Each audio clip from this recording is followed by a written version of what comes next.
This God is real. This is my advice for us. You don't know enough of God. Maybe you know just very little of God. Be desperate to know God more. Paul said that I may know him. At what time? Abba. With all your experiences, he said that I may know him. It is those who don't know God who claim to know him.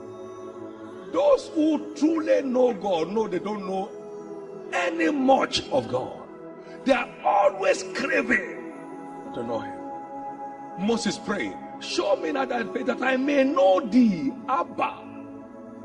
In chapter 33 of Exodus, what do you want to know, Moses? What do you want to know? You have gone to the mountain and returned. You have seen God write with his handwriting on tablets and give it to you. What do you want to know? He confided in you on the history of creation. What do you want to know? He delivered to your hand the laws that rule the world today. What do you want to know? Is this that I may know you? That's the cheapest way to keep scaling new heights. An undying crave to know more God. To know more God. And then just keep going. Hear what God said. He said, eyes have not seen, ears have not heard. It hasn't entered the heart of any man. The things that God has prepared for them that love him. So the love of God is a fundamental requirement for change of levels. Every anointed, dedicated, consecrated lover keeps changing levels because of the commitment of God to him. Every genuine lover of God is a pace setter, a pathfinder, a trailblazer. You need a heart for God to make remarks in life. You need a heart for God. He's not a Father Christmas. No. He's not a Lajis God. He's a loving Father, and he has his terms for relating with his own children. You need a heart for God to make genuine marks on the earth. You need a heart for God. What does it cost to be a record breaker, a new record setter? What does it cost? The spiritual cost. Again, the kingdom of heaven is like unto a merchant man, that's a businessman, seeking goodly pearls. He desires to break forth into another realm. Who, when he had found one pearl of great price, went and sold all that he heard and bought it. Except the Lord builds the house, they labor in vain that builds it. We need to be connected to source for our needed helps. You need to spend time with God to develop yourself spiritually, because your inheritance is transferred to you through the revelation knowledge of the truth. He has given us all things that we'll ever require in our life and business that pertains to life and godliness, but they are delivered to us through the knowledge of him who has called us unto glory and virtue. So your delivery is a function of your insight. Job was a man of depth, as it was in the days of my youth. Job said, when the secret of God was upon my tabernacle, I washed my feet with butter, and the rock poured me out rivers of oil. The secret of God just guided me into great exploits, into great fortune. We need time to spend in prayers. We need to invest time in the word. We are business people. It has to be invested. We are not just spending it, we are investing it. We are creating a future by that investment. Recently I was saying to our people, I said every prayer you pray today is stored up in heaven for your needs tomorrow. He said there are angels in heaven that hold vials before the throne, which are the prayers of the saints. So the fragrance of your prayers today will still speak for you tomorrow. So you need time. And there is no point trying to confuse yourself. Oh, you know, business and spiritual life, they are two separate entities. You are just one person, a spiritual man in business. And so you need to be connected to your spiritual root in order to keep on bearing your fruits. So you need help from heaven. The insight of Job was his strength in the day of trouble. Most of the regrettable investments you made, they were not divinely guided. every divinely guided investment will yield maximum results. And when the Lord is your shepherd, you shall not want. Goodness and mercy shall be following you all the days of your life. To be spiritually minded is life and peace, and to be carnally minded is death. One of the greatest American businessmen by name J.C. Penney. J.C. Penney was taught by his mother to have a quality walk with God. And just like the story of R.G. Toroni, at a point he felt, look, maybe we try the other side. And everything came crashing down until he came back on his feet with God. And then God restored his glory back in business. God does not need you for anything. You need him for everything. The second cost in this context is what I've called the intellectual cost. Knowledge is power. As I've often said, to be informed is to be transformed, and to be uninformed is to be deformed. The more enlightened we are on any subject matter, the greater the level of command we gain. My people are gone into captivity because they have no knowledge. Isaiah chapter 5 and verse 13. We need a working knowledge of any venture we are embarking on. It is information that gives value to every vision. I knew God told us to embark on Covenant University as a project. That was great. But time was invested in searching and researching. What kind of university are we heading for? So models were reviewed from 1,000 years plus behind till the present day. Which kind of university are we looking at? Explorative studies of Oxford, of Yale, of Harvard were done with a deep sense of commitment to find a bearing for this university vision. And when we started, and tradition was trying to contend with the vision, I told them in one meeting, I said, stop. I know what I saw. When I see what I saw, I will know. What I'm seeing now is not what I saw. So it's not just having the vision. It is having adequate information with which to drive the vision. Information is the vehicle with which every vision is driven to its accomplishment. If you don't have it, you don't have it. Intellectual cost, that is where many people in the church crash today. People are in business they don't know one thing about. It's so important. The intellectual cost has been ignored. That's why many businesses are short-lived. That's why many businesses don't outlive their founders. They crash before the men themselves die.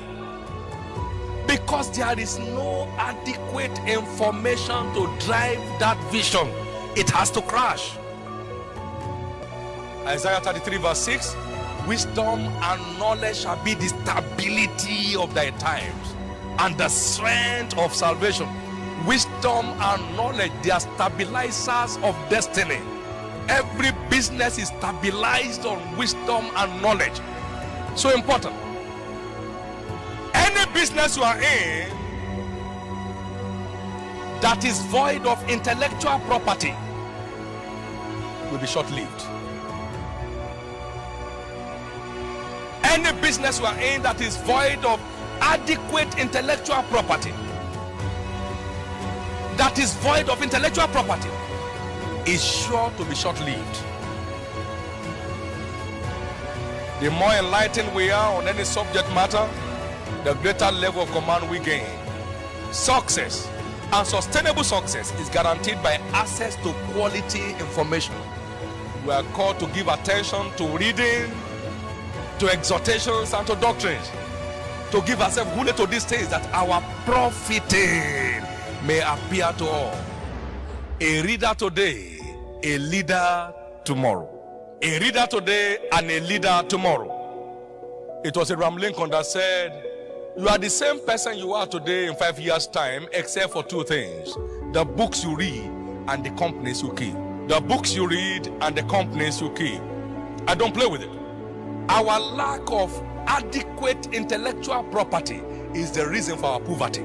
My people are destroyed for lack of knowledge. He said, give yourself to the things you find, that your profiting may appear to all. That your profiting may appear to all. After those readings that I had to go through in the process of building Covenant University, I came with a conclusion that Covenant University shall be a new generation Harvard. I looked at it and was convinced in my heart that's the way we are going. And we are not just forgetting traditional knowledge, we are committed to creating knowledge that solves real life problems. We are not out to graduate people that will be seeking for job. We are graduating job creators. The thing was said, ignorance is costly. Don't toy with it. There is no mountain anywhere. Every man's ignorance is his mountain. The number 3 cost here in our context, what I've called physical cost.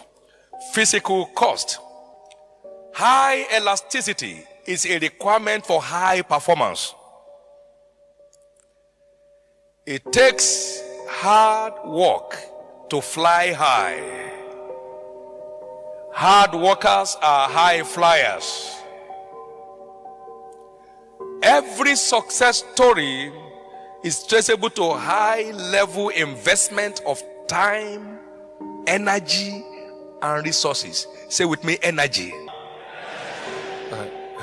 Investment of time, energy, and resources. Energy. You need energy to maximize destiny. You need energy to maximize destiny. Every success story is traceable to high level investment of time, energy, and resources. Even Christ said, I must walk the works of him that sent me while it is day, for the night cometh where no man can walk. John 9:4. High level energy is an all-time requirement for high level performance. High level accomplishment. So everybody you see and say, I'm just tired. I don't know, I just feel like going to rest. Every time he wants to rest. 5 days a week is resting. A little sleep, a little slumber, a little folding of the hand to sleep. He says, so shall thy poverty. Every year you see poverty, they have just put failure. Failure coming to that individual. Jesus said, how am I stretched until it be accomplished? Every star is stretched to shine. Until you are stretched enough, you cannot spread effectively. In all labor, there is profit. But the talk of the lips tends only to penury. Labor is one of your vital keys into a great future. God is not mocked. Whatsoever a man sows, that also shall he reap. The sluggard shall not sow by reason of the cold, therefore shall he beg and harvest, and have nothing. So everyone that is not working will end up begging. Wealth gotten by vanity shall diminish, but he that gathers by labor shall increase. Proverbs 13 verse 23. Wealth gotten by bribery and corruption shall vanish, but he that gathers by labor shall increase. Great treasures have been unleashed to take you selling off your comfort, selling off your conveniences, selling off your traditions of I know it will work whether I work or not. I know God will do it whether I do what God has commanded me to do or not. These are all religious traps that makes destiny to lose color.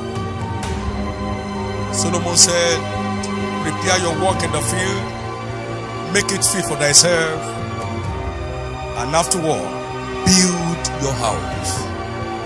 The glory and the color of your destiny is in how much investment you are making into the work of your hand today. Things only work for workers. There is no shortcut. So you have a three-dimensional investment: spiritual, intellectual, and physical. Most people think all we invest to make it great in business is money. So they are looking for money to invest. That's there. But without these three, that one holds no value. It is these three fundamental costs that give value to your financial resource investment. I'm not afraid of tomorrow because we are not where we are today by chance. If you are not building on principles, you are heading for troubles. These are the principles of life that will help you to press your battle to the next level. You are either building on principles or you are heaping up rubbles. The choice is yours. Let's stop just talking it. Let's start working it. What you don't work won't work.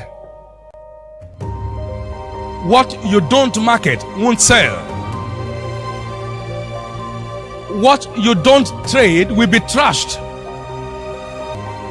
If you want to see true increases, then begin to invest along these three main channels, and there shall be no end to the increases of God in your life. It is time to prepare your work in the field, in the words of Solomon, and make it fit for yourself. And afterward, build your house. Let me run a brief of my life and see what it is like. I'd always carried a strange passion for God. I never knew it was going to be my lifetime assignment. I've told you before I got saved in 1969, I was 15 years old then. Got the privilege of preaching the first message in 1970. And from then I've had all kinds of opportunities in one leadership position or another in the body of Christ. At the age of 19, I was privileged to co-found a church, which was my first pastoral experience in 1973. I got to that village for a 71-day walk, vacation time. And I said, is there any church here? They said, no. I said, not even Catholic? They said, no. And I knelt down in my little hut. I said, Lord, may I never leave this village the way I met it. I had no calling to ministry. So we began evangelism, one-on-one evangelism. I had a friend there who could speak the language of the place. So Abraham and myself now became a team. That's why I say I co-founded a church. Abraham was the interpreter, I was the preacher. And so, people gathered. And in 40 days, we already built a grass church. They were first meeting in our home, and then in 40 days we built a grass church. And by the day I was leaving, they handed over to me a mysterious gift, a lantern. The oldest man in the church presented that lantern. He said, the light you brought to our village, let it shine right on the wall. Now that was at the age of 19. We handed over that church to the UMCA mission when our time there was over, and they took over the church to carry on the assignment. I never knew my passion was only an expression of the plan of God that I had not known. Suddenly the mandate was delivered when I was 27. Now I'm 53. I've not wasted any aspect of my life. My prayer for you is that you get your bearings right on time. I began investing in books that I knew consciously from 1974. I'm buying and reading, buying and biting. I was buying and biting the books, God's light was dawning on my heart. I was having series of encounters of all kinds. God was leading the way to go part-time. And bless God, there is no regret today. If God has not reserved stars for you, He will not have called you here. The fact that you are called here means you are already enlisted as a star. The Bible says, therefore, let everyone abide in the same calling wherein is called. And for these 26 years, I've not had an alternative plan. Neither have I thought of an alternative thing to do. If your eye is single, your whole body will be full of light. You can't be a star athlete and be a star musician at the same time. You have to be one. You may sing as a hobby. You can't have singing as a profession. A number of us play some games, but we are never thinking of becoming a star in the things we play, because we are not eligible. We are having it as a hobby. It takes a professional approach to how to become a star. I read 39 biographies to prepare myself for ministry. How many? 39 biographies of proven ministries. Give attention to reading. If you don't want your youth to be despised, if you don't want to lose your place in the race, give attention to reading. In getting Covenant University started, I did an explorative study of a number of proven, long-standing universities like Harvard, like Cambridge, like Oxford, like Yale, like Princeton. I studied them so much that I could tell their story without having to open any paper, and how they developed. And I came out with a verdict. Covenant University is a new generation Harvard. And you can see the wave is causing in only 5 years. Give attention to reading. Many are too lazy. You are busy playing music every day, watching AIT, watching CNN. That's not how to become a star. A star is committed to information hunting, explorative studies. Because the information you don't have, you cannot apply. And what is wisdom? Applied knowledge. So the knowledge you have not acquired, how do you apply it? We got to Kaduna when the church began 24 years ago and heated the place in 5 years. They could not recover from it. In 5 years, we blew the place open. 5 years. I've written to you young men because you are strong. The truth is that certain things you'll be able to do now, a few years from now, you may not be in a position to do them again. Energy levels diminish with age. So put in the freshness of your strength to your vision. Something will happen. Let me conclude here. If you don't beat our record, you have not succeeded. If you don't beat the records of your parents, you have not succeeded. If you don't beat the record in your field, you have not succeeded. How many can see responsibility now? How many can see responsibility now? What it takes.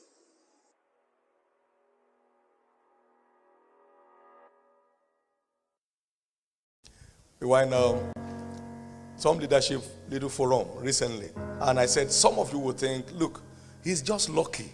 You know, this man is just lucky. I said to them, I said, if you will be as lucky as I am, you will be as lucky as I am. So the luck is good. But for 10 years, I've been out of Canaan land 3 Sundays. For how many years? That's how lucky I've been. I'll tell you how many times I've gone on leave. Now for 20 years in Lagos, I've been out of church on Sunday morning 10 times. Wherever I am in the world, I fly in. Even if it's 4 a.m. in the morning on Sunday morning. Just to show how lucky I can be. Now for 28 years, I have kept a work schedule that is not less than 16 hours a day. I'm really very lucky. Today we have over 6,000 people in our employment that earn their monthly wages from the system. I'm really very lucky. You know, one of these great writers said, success is a matter of luck. Ask any failure. That's his conclusion. It's luck. But ask any first-class student in school, and he will let you know his first-class investment in his studies that resulted into his first-class rating in class. Everybody likes good cars, but it takes good money to have one. And in every country, including America, there are different grades of cars. If wishes were horses, they say, beggars will ride. Yonggi Cho was speaking recently, a few weeks ago, in South Korea to a group of people. And he was telling them what he did with his life the last 50 years. You never have a great story without a great prize at the root of it.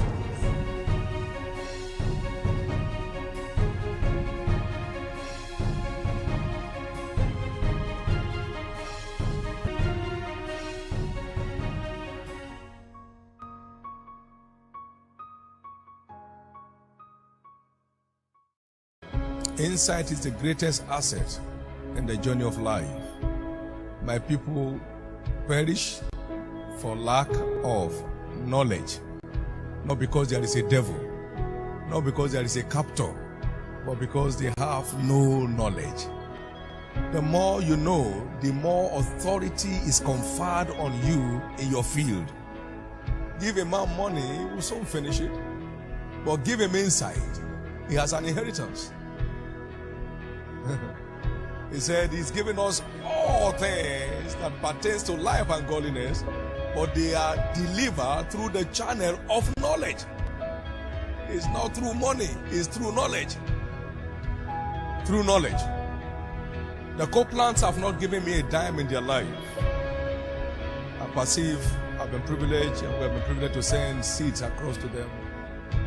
But the insight that I gain through them is an inexhaustible resource. If they gave me $1 million then, I would have finished it. I can't remember what my grandmother gave me in terms of material things. She did a lot anyway. But that's not comparable to the nuggets of life that I gained from them.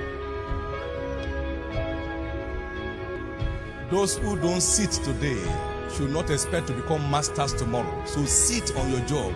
Those were the things that my grandmother was telling me. Never depend on your father's inheritance, or you offer yourself over to poverty. Those were the things she was telling me. Your work is what determines your worth, not what people think about you. Those are the things that made me.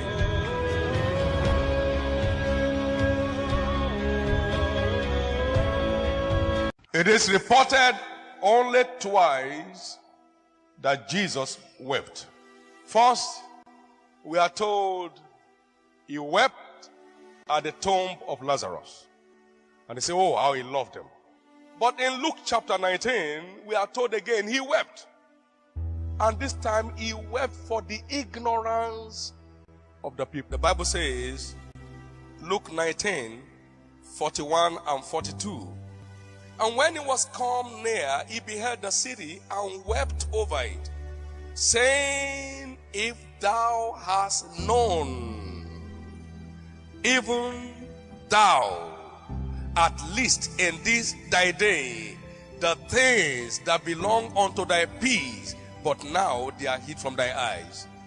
Jesus wept over the ignorance of men. Why? Because God cannot help you and me beyond our level of knowledge of him. That's why I say, my people, right in my presence, they perish for lack of knowledge. So ignorance is a plague. The devil takes advantage of ignorance to torment the redeemed. So we must declare total war against spiritual ignorance.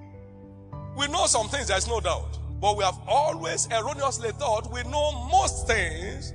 And some of the time we even deceive ourselves to think we know all things. We need deep enough knowledge of every subject matter to have practical control over it. We need deep enough knowledge regarding divine health to really have a hold of it. We need deep enough knowledge regarding family peace before we can have a good hold of it. It is not enough to know something, we must know enough of it. Until you know enough of your redemptive rights, you cannot enjoy them. It is not just knowing something, it is knowing enough of the thing that makes a difference. And if you don't learn, you can't know. Be committed tirelessly to investing into our destiny, financially by acquiring material that will help boost our spiritual understanding, time-wise by spending time in searching for whatever is known to be missing in our lives. Let him therefore that thinks he knows anything, let him know that he knows nothing yet as he ought to know.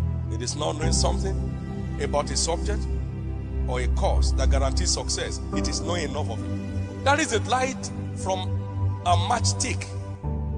There is another one from a candlestick. There's another one from a lantern. They are all light. But what is a match light going to do inside this hall in the night? Just a speck. What will a candle light amount to on this podium? Almost of no effect. Darkness will still be reigning everywhere around. It takes flawed light to subdue darkness. So you need flawed insight. So please take note of this. There is nothing valuable that is free. Please wake up and get it.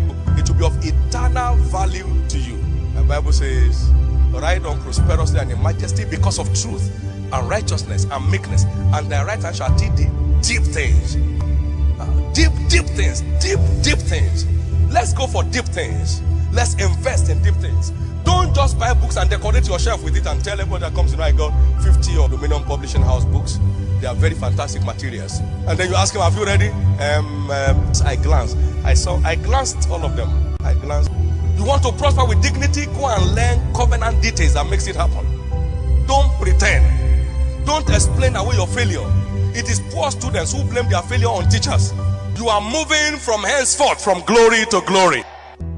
I want to believe no one reigns without the use of the brain.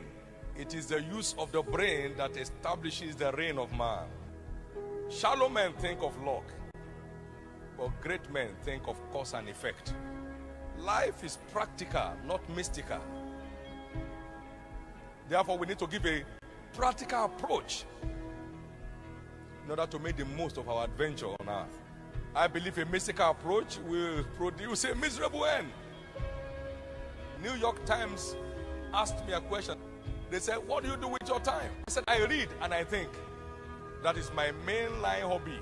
The only time I knew I needed a driver was when I would park by the road to put down my thought before the escape. When a thought strikes through my mind, I would just park the car, take my pen and write it down. When we sit in the car going from one place to another, you can find me very busy the next 3 hours, no word to anybody, drawing things and checking the calculations and saying how it works and all of that. That is the only way to work it. And no one can think for you. You have to think for yourself. That's why students fail exams, because their teachers can't think for them in the exam hall. They teach you and leave you to think your way through.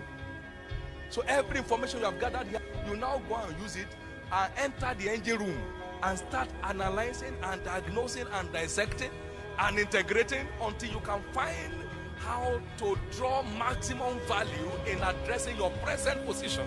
If you must have a change of position. One of my favorite teachers, E.W. Kenyon, of blessed memory, this is what he said. He said, make your brain work. It will sweat. He said, but make it work. Then it will improve. It will develop until you become the envy of all those around you. It will sweat. It is brain works that make things work. Everything that is working great begins with brain work. That's what it takes to maximize your place in destiny. A committed to brain work, which is strategic thinking. Can I hear you say, I will make my brain work? Breaking new grounds is a costly endeavor. For which of you intending to build a tower, Jesus said, sitteth not down first and counteth the cost. Every tower you see today, behind this is a towerly cost. There's a towerly price behind every standing tower today. Many people settle for the status quo because of the seeming unbearable cost that breaking new grounds demand. This generation is not interested in the cost. They are only interested in the feat. They want the results, but they are not interested in the price. So they keep chasing after the wind all their life. If you count the cost whether he has sufficient to finish it, less happily after he has laid the foundation and is not able to finish it, all that behold him begin to mock him, saying, this man began to build and was not able to finish. Luke chapter 14 and verse 28 to 30. Every price carries a price. As the finding pot for silver and the furnace for gold, so is a man to his praise. So the level of dignity you command is a function of the price you are willing to pay. Every great accomplishment, therefore, is a product of a great price. Christ himself said, I am come to send fire on the earth. And what will I if it be already kindled? But I have a baptism baptized with. And how am I straightened or stretched till it be accomplished? Luke 12, 49 and 50. Every global impact will demand a global price. And I think we should know this. There is no shortcut to greatness. Like Beverly Seas will say, there are no shortcuts to anywhere worth going. There are no shortcuts to anywhere worth going. There are no shortcuts to anywhere worth going. Breaking new grounds is extremely costly. We must be conscious of that. Jesus came on a groundbreaking mission to the world. He was stretched to accomplish it. He was 40 days in the wilderness. He was stretched to accomplish it. His schedules were the toughest anybody can go through on this earth. He was stretched to accomplish it. He was in the bush. He was in the streets. He was everywhere. He was praying all night. He was teaching all day long. How am I straightened until it be accomplished? Scripturally, all children of God belong to the tribe of Judah. Am I correct? Because Jesus called us brethren. So we belong to the same lineage. And he's the Lion of the tribe of Judah. Hebrews chapter 2 verse 11. He was not ashamed to call us brethren. So we are his blood brothers. We are his blood sisters. And so we belong to the same tribe. And he's the Lion of the tribe of Judah. You can't be a brother of a lion except you are one.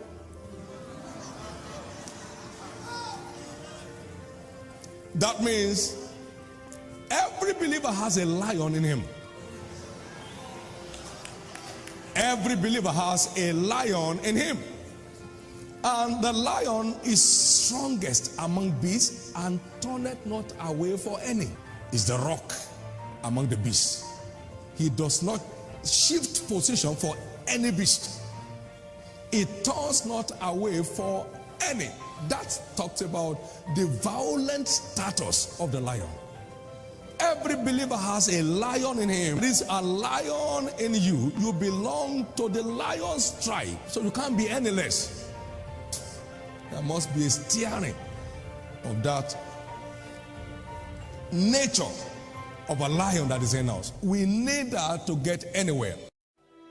The power of planning. Planning is winning, just as breathing is living. That's how vital planning is to any man's life and any business endeavor. Purpose is dead without a plan. It is planning that empowers purpose to deliver. Purpose is impotent without a plan. Every building begins with what? A plan.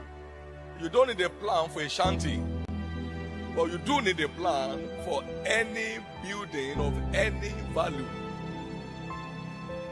And you see, people talk about, we have built this business. So business is a form of building. And that's why, just like every building requires a plan, every business requires what we call business plan. Recently, I postulated a theory which stipulates you don't grow big to manage well, you manage well to grow big. So the business that will be big tomorrow will be saying today the quality of the structural plan that is engaged. It's not tomorrow that you know, it's today you know. Most businesses today are victims of lack of plan or poor planning. If you are not futuristic in your approach, you can't earn a future. So I'm not just talking about planning, I'm talking about futuristic planning. It is good management, therefore, that guarantees good results. Whatever farm that is not well managed is bound to fail. The quality of the seed notwithstanding, the quality of management is what determines the quality of results. Therefore, management skill is key to determining the level of results that any organization will ever command. Planning is the cheapest way to avert wastage. So energy can be wasted, time can be wasted, unction can be wasted when there is no plan. So planning is a way of conserving energy. Just like you are aware, life not well managed will be wasted. Time not well managed will be trashed. Money not well managed will be squandered. So from purpose to move into planning, from planning you section your plans into time slots and then set, go. The pursuit begins. So it's a power cycle. Purpose, planning, program, pursuit, and planning without programming is living in the woods, lost in the wilderness. And programming without pursuit is dining with the dead. Prayer alone, I think, will make you a burden to God. It is prayer with planning that makes you a co-laborer with God. Life is in phases, I've always believed, and men are in sizes. Only those who sit down to plan today will shine tomorrow. Where there is no planning, purpose is bound to be defeated. I hope you will take note of these things and not just have them as one of those things that come by. Destiny in the kingdom is not a destination, it's an adventure. You arrive at a point, you say, okay, are you ready for the next? Say, Lord, I'm ready. Okay, come up here. You get there, you say, are you okay? Set for the next? I'm ready, Lord. Come up here. Destiny is an adventure. Now, I heard from God, 1982, 17 years before it happened, that at the base of this ministry, there shall be a tent that will seat 50,000 people. Now, that will appear like a benchmark. No. No. No. That's a baseline. So first 50,000 field, second field, third field, fourth field. It is only a baseline. Whatever it tells you now is a baseline. Let me see how you commit to getting there. And then let me see what it remains in you to move forward. There's nothing in you remaining, you stay on there. But here is an evangelist with inbuilt capacity and potentials to gather 500,000 people. And it's only saying 5,000. And to him, oh yes, it's over. We made it at last. 5,000 less, 500,000. What percentage is that? That's a blatant failure. I don't know how much God has given you. You must keep striving. Because He knows what capacity He has built into you. You know, many of us are less than 10% of His expectation now. And unto whom much is given, much is required. Operating the next level mentality. Nothing defines destiny like mentality. For as a man thinks in his heart, so is he. It is failure mentality that makes a failure. And it is lack mentality that makes a pauper. In the same vein, it is success mentality that makes a star. Our imagination is what sets the pace for our destination. As a man thinks in his heart, so is he. And this they began to do, and now nothing can be refrained from them which they had imagined to do. Genesis 11 verse 6. It is possibility mentality that makes a giant. Because only those who dare ever delivers. Only those who dare ever delivers. Our thought will either make us or break us. And until we change the way we think, we cannot change the way we live. We are told to be transformed by the renewing of our minds.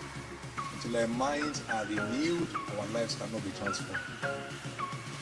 There must be a change in our outlook, a change in our perspective, a change in our imagination. There must be a change in the way we view things before there can be a change in our life. It's important. The way we think. You can't take beyond your thoughts. You can't take anything out of life beyond your thought. It is your thought that determines your takes. I met a friend in Israel, and in our discussion, he mentioned something that just got all my ears up. Not much of the ear on my head anyway. And then he said, here we do not have oil, we do not have gold, we do not have diamond. He said, our resources are within the skull.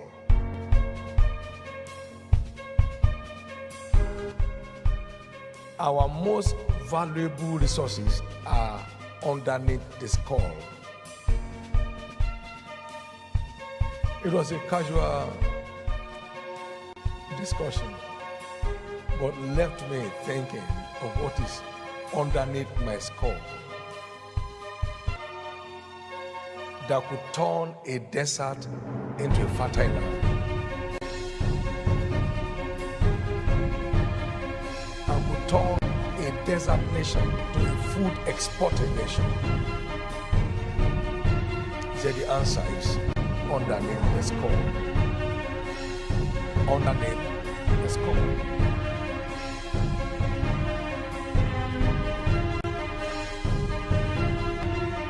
Many of the poor nations of the earth are endowed with unbelievable natural resources underneath the earth crust. Yet it hasn't changed their life in any way.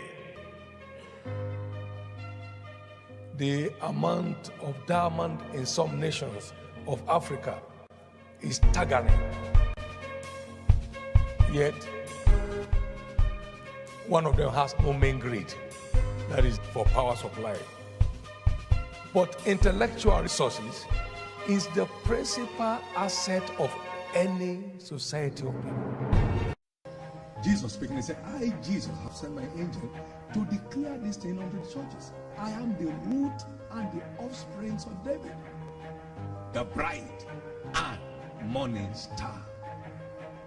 And John 17:18, as my Father sent me, so send I you.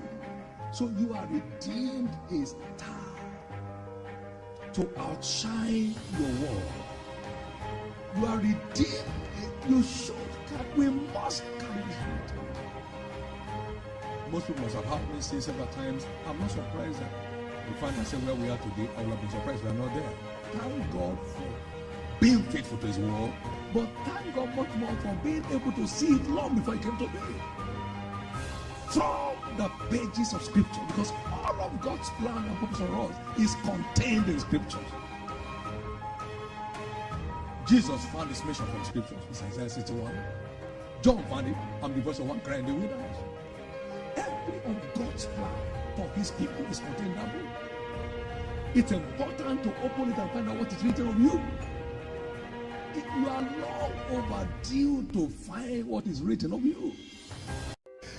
Everybody seems to need what he has, but it only becomes abundant when you let out, and that is faith. Everybody seems to need whatever he has, but a spiritual understanding tells you that when you give out of what you have, it multiplies back to you. For he that giveth to the poor lendeth unto the Lord, and what he has given shall be given again back to him. Proverbs chapter 19 verse 17. And the Bible said, he that giveth to the poor shall not lack. So giving to the poor guarantees returns. And the returns is a multiplied form. So it takes faith to be part of it. You don't wait for things to happen. You either make them happen or they never happen. You work at making them happen. He said, work out your own salvation. In the same way, you must work out your own change of level. Your change of level won't happen. You have to write the required test, the required exams to change class. Even if your father were the headmaster and the principal of the school, you must write the exam to change class. If you are not ready for the exam, you're explaining, I have a headache, I'm backache, you will still write it when your headache is over. That exam you must write. So your change of level places a definite demand on your life. Now listen to me. You can inherit anything, but not status.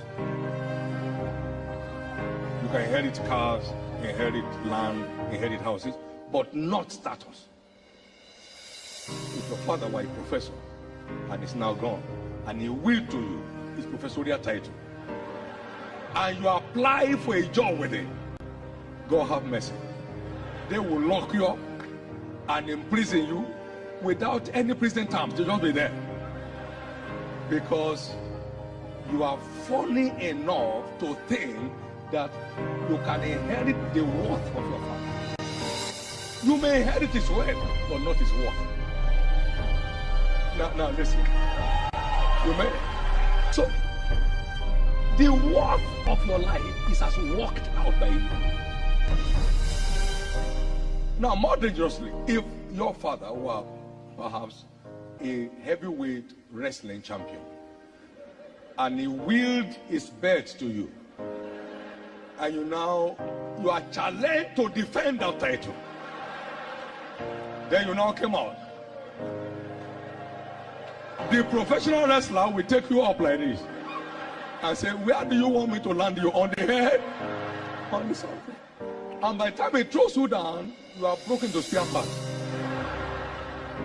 You cannot inherit the worth of a man. You cannot. Whatever you don't earn never adds value to you. Wealth gotten by vanity shall diminish, but he that gathers by labor shall increase. So get ready. You can't change level on another man's ticket. You cannot change level on another man's ticket. You cannot change level on another man's ticket. You have to pay the price to change your level. Your father can't write the exam for you, even though he's the headmaster of the school. No, that will be exam malpractice. It will not be of your. Okay. Therefore, lift up the hands that hang down and the feeble knees. Hebrews 12 and 13. And make straight paths for your feet, lest that which is lame be turned out of the way, or rather let it be healed. This is crucial. It's time to go away. We're a people of equal destiny. Why are some living like destitute? Now, we are a people of equal destiny. He said, the people he has predestinated. Romans 8, 29 and 30. He has called. And the people he has called, he has justified. And the people he has justified, he has equally glorified. Every child of God shares an equal glorious destiny with others. But how do we get there? As you behold them as in a glass. Revelation. And put it to work. We are changed from glory to glory by the Spirit. I believe all of us are here because God has ordained us to get on the frequency of continuous change of level. Continuous change of level. Continuous change of level.